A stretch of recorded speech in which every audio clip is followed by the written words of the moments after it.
আসসালামু আলাইকুম ভিউয়ার্স, আমি আজকে আপনাদের সাথে বিফ কোপ্তা কাবাবের রেসিপি শেয়ার করব। আমি বিফ দিয়ে করেছি, আপনারা চাইলে কিন্তু মুরগির মাংস, খাসির মাংস যে কোনো কিছু দিয়ে করে নিতে পারবেন। আর কাবাবটা কিরকম জুসি হয়েছে হয়তোবা দেখেই বুঝতে পারছেন।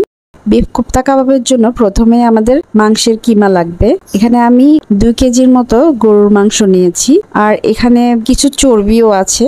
2 কেজির মধ্যে আমি 40 গ্রামের মতো কিন্তু চর্বি নিয়েছি। এখানে আমি আজকে ব্লেন্ডারের মাধ্যমে কিন্তু কিমা তৈরি করব। তার জন্য আমি মাংসগুলোকে ছোট ছোট করে কেটে নেব। এই যে দেখতে পাচ্ছেন, এরকম যে আঁশগুলা থাকে মাংসের মধ্যে সাদা সাদা, এই আঁশগুলা কিন্তু ফেলে দিতে হবে, নয়তো এগুলো ব্লেন্ডারের জায়গায় আটকে গিয়ে ব্লেন্ডারটা নষ্ট হয়ে যেতে পারে।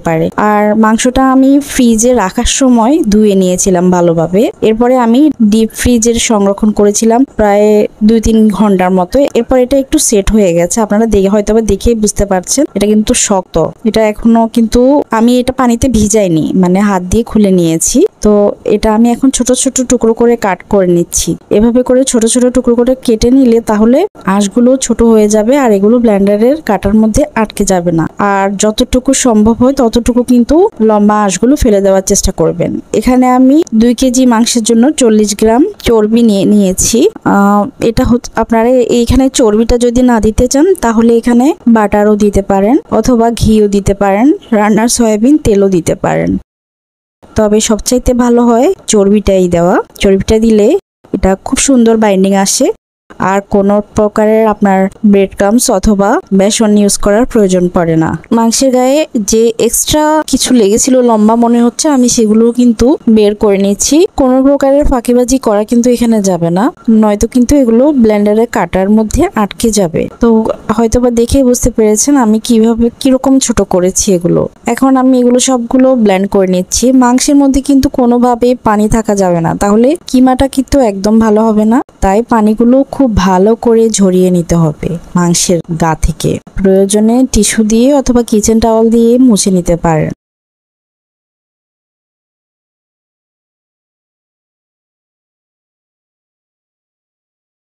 তো আমি এটা ব্লেন্ড করে নিয়ে এসেছি, আর দেখতে পাচ্ছেন খুব সুন্দর কিন্তু ব্লেন্ড হয়ে গেছে। এভাবে করলে কিন্তু বেশি কষ্ট করতে হয় না, কিছুক্ষণের মধ্যেই কিন্তু ব্লেন্ড হয়ে যায়। আপনারা চাইলে কিমাগুলো কিন্তু এভাবে করে সংরক্ষণও করতে পারেন, ডিপ ফ্রিজে রেখে কোনো এয়ারটাইট কন্টেনারে অথবা পলিথিনে ভরে রেখে দিতে পারেন। তো এগুলো খুব ভালোভাবে ব্লেন্ড হয়েছে দেখতে পাচ্ছেন। মাংসের কিমাটা আপনারা চাইলে কিন্তু শিলপাটায়ও করে নিতে পারেন, একটু থেতলে নিলেই হয়, অথবা ছুরি দিয়েও কিন্তু চপিং বোর্ডের মধ্যে কাট করে কিমা তৈরি করে নিতে পারেন। তো কিমাগুলো আমি বলে নিয়েছি, আর এখানে আমি হাফ কাপের মতো পেঁয়াজ দিয়ে দিয়েছি, চপ করা মিহি চপ করেছি। আর পেঁয়াজের পানিগুলো কিন্তু অবশ্যই ছেঁকে নিতে হবে। আমি কিন্তু পেঁয়াজের পানি ফেলে দিয়েছি। পেঁয়াজ যদি পানি থাকে কোপ্তাগুলো ভাজার সময় কিন্তু খুলে যাবে। হাফ কাপ ফ্রেশ ধনিয়া পাতা কুচি করে দিয়ে দিয়েছি।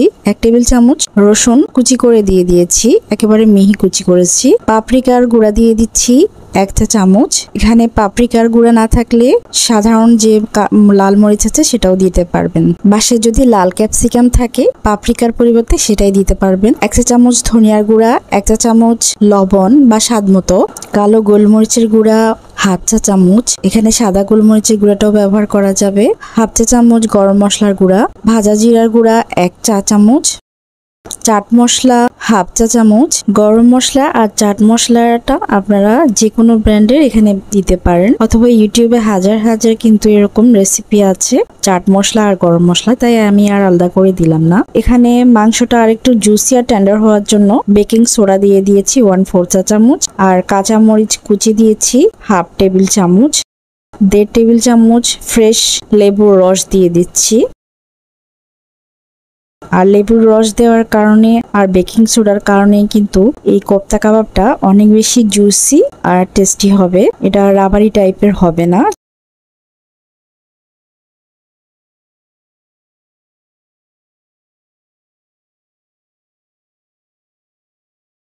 এখন আমি সবকিছু একসাথে খুব ভালো মতো করে একটু সময় নিয়ে মাখাতে হবে। এটা যত ভালোভাবে মাখাতে পারবেন এর টেস্টটা কিন্তু তত ভালো আসবে। মাংসের গায়ে যাতে সম্পূর্ণভাবে মশলাগুলো লাগে, কিমার গায়ে সেদিকে খেয়াল রাখতে হবে। তো আমি এটা কিন্তু খুব ভালোভাবেই মেখে নিয়েছি, প্রায় 5 মিনিট মতো আমি এটা মথেছি। এখন আমি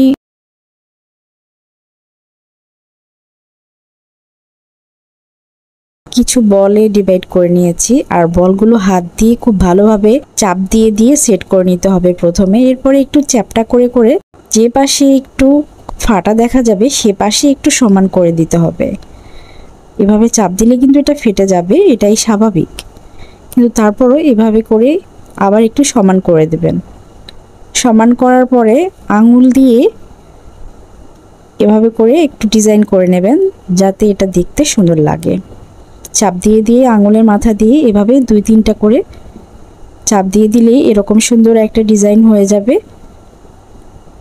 আর কাবাব, কোপ্তা কাবাব এরকম দেখতে খুব বেশি সুন্দর লাগে। তো এভাবে করে আমি সবগুলো তৈরি করে নিচ্ছি। আমি এখানে মোট 9টার মতো কোপ্তা কাবাব আজকে তৈরি করেছি।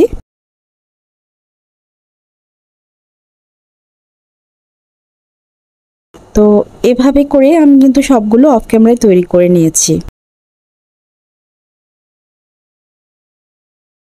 এখন আমি সবগুলো ভেজে নেব। তার জন্য আমি চুলায় চলে যাচ্ছি। চুলায় একটা প্যানে আমি কিছু তেল দিয়ে দিয়েছি, ধরেন 4-5 টেবিল চামচের মতো তেল দিয়েছি। এটা চাইলে আপনারা বাটার দিয়েও ভেজে নিতে পারেন। তেলটা খুব ভালো মতো করে প্রথমে হাই হিটে গরম করে নিয়েছি। এখানে ঠান্ডা তেলে কিন্তু কাবাবগুলো দিতে যাবে না, তাহলে কাবাবগুলো ভেঙে যাবে। অবশ্যই চুলার জালটা প্রথমে বাড়িয়ে দিয়ে তেলটা ভালোভাবে গরম করে নেবেন, তারপরে মিডিয়াম করে দেবেন। সম্পূর্ণ সময়টাই ভাজার মিডিয়াম ফ্লেমে ভাজতে হবে।